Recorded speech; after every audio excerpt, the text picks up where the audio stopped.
the FBI has used secret subpoenas to obtain personal data from far more companies than previously disclosed, newly released documents show. The requests, which the FBI says are critical to its counterterrorism efforts, have raised privacy concerns for years but have been associated mainly with tech companies. Now, records show how far beyond Silicon Valley the practice extends, encompassing scores of banks, credit agencies, cell phone carriers, and even universities. The demands can scoop up a variety of information, including usernames, locations, IP addresses, and records of purchases. They don't require a judge's approval, and usually come with a gag order, leaving them shrouded in secrecy. Fewer than 20 entities, most of them tech companies, have ever revealed that they've received the subpoenas, known as national security letters.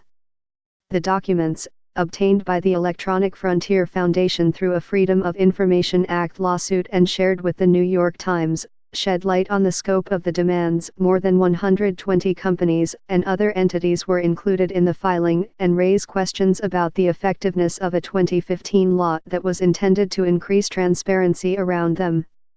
"This is a pretty potent authority for the government," said Stephen Vladeck, a law professor at the University of Texas who specializes in national security. "The question is, do we have a right to know when the government is collecting information on us?" The documents provide information on about 750 of the subpoenas, representing a small but telling fraction of the 500,000 issued since 2001, when the Patriot Act expanded their powers. The credit agencies Equifax, Experian, and TransUnion received a large number of the letters in the filing. So did financial institutions like Bank of America, Western Union, and even the Federal Reserve Bank of New York. All declined to explain how they handle the letters. An array of other entities received smaller numbers of requests, including Kansas State University and the University of Alabama at Birmingham, probably because of their role in providing Internet service. Other companies included major cellular providers such as AT&T and Verizon, as well as tech giants like Google and Facebook, which have acknowledged receiving the letters in the past. Albert Guidry, a lawyer who long represented tech and telecommunications companies and is now the privacy director at Stanford's Center for Internet and Society, said Silicon Valley had been associated with the subpoenas because it was more willing than other industries to fight the gag orders. "Telecoms and financial institutions get little attention," he said, "even though the law specifically says they are fair game." The Federal Bureau of Investigation determined that information on the roughly 750 letters could be disclosed under a 2015 law, the USA Freedom Act, that requires the government to review the secrecy orders at appropriate intervals. The Justice Department's interpretation of those instructions has left many letters secret indefinitely.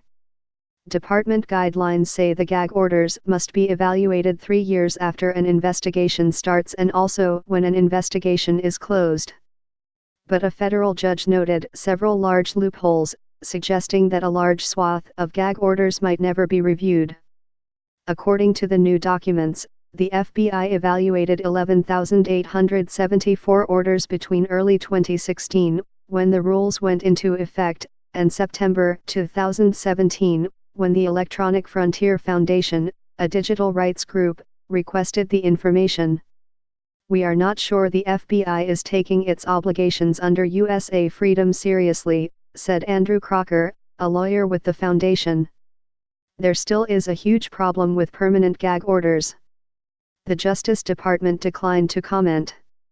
National security letters, which the FBI has issued since the 1980s, have long been a point of contention in the debate over privacy and security.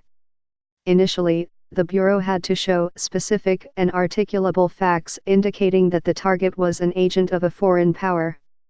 Now, the FBI must certify that the information is relevant to a terrorism, counterintelligence, or leak investigation.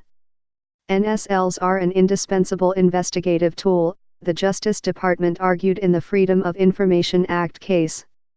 The department has said in legal documents that the information gleaned from the letters is important to identifying subjects and their associates, while helping to clear the innocent of suspicion. According to a 2007 report from the Justice Department Inspector General, the FBI didn't track how often information from the letters was used in criminal proceedings. But the report also said the letters had led to guilty pleas for arms trading, at least one conviction for material support of terrorism, and multiple charges of fraud and money laundering. The tool was also cited in efforts to investigate Russian meddling in the 2016 election. Much of the concern about the letters has focused on the gag orders, which accompany nearly every request and prevent the recipient typically indefinitely from disclosing even the existence of the letter.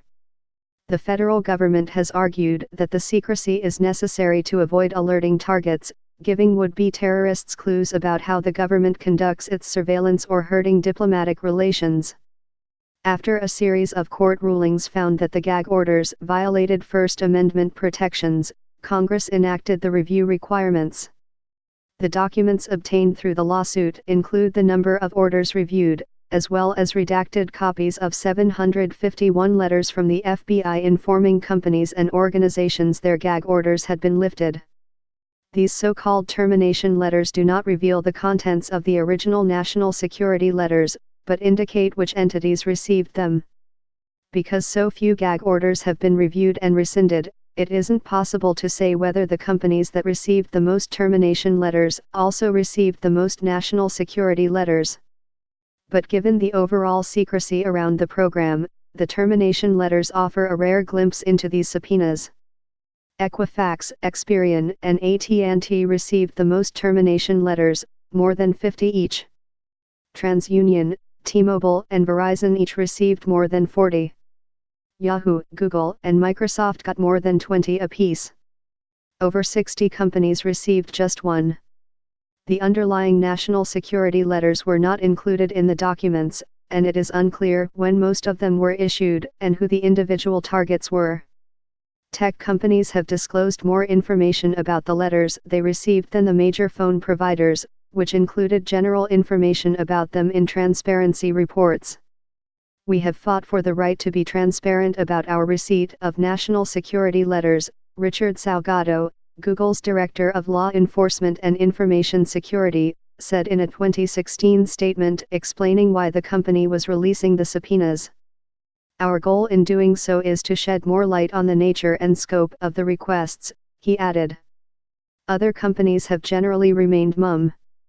In response to inquiries, a TransUnion spokesman would say only that the company has not disclosed the receipt of any national security letters. An spokesman for Equifax said it was compliant with the national security letters process. Mr. Guidry, the former tech lawyer, attributed some of that lack of reporting to differences in company culture, noting that tech firms were more predisposed to openness, and financial institutions less likely to discuss any outside access to customer data. And most small companies, he said, don't have the resources to keep long-term track of or challenge the subpoenas. That's the problem with the Freedom Act, it procedurally pretended to solve the problem, he said. But the whole structure of this involves presumption in favor of the government for perpetual sealing.